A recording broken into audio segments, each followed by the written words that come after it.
Well, millions are expected to flock downtown to see DC's most famous blossoms as they peak this week.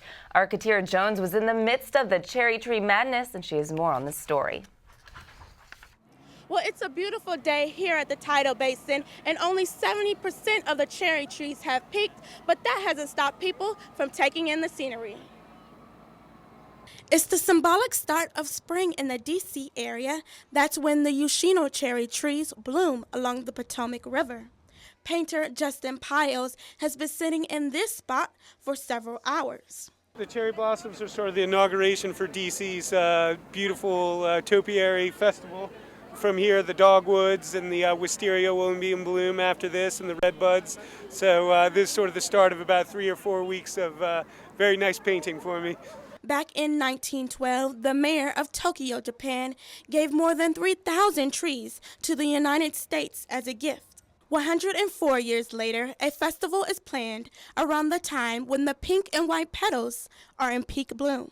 The peak bloom period generally lasts anywhere between 4 and 10 days. If the weather's perfect and we don't get hard rain or strong winds, there are some trees that actually blossom later in the season.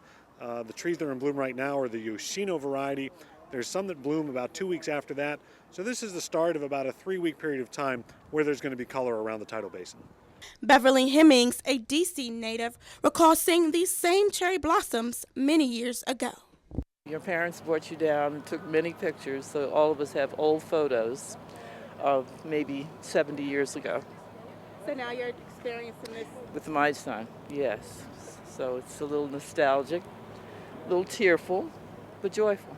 John PENNISI came from New York with his family. It's beautiful right now with all the cherry blossoms. If you decide to come out and visit the cherry trees, the National Park Service has a few do's and don'ts. First, don't climb the trees or pick the blossoms, but do take a lot of pictures and have fun. Reporting in Washington, D.C., Katerra Jones, CTV News.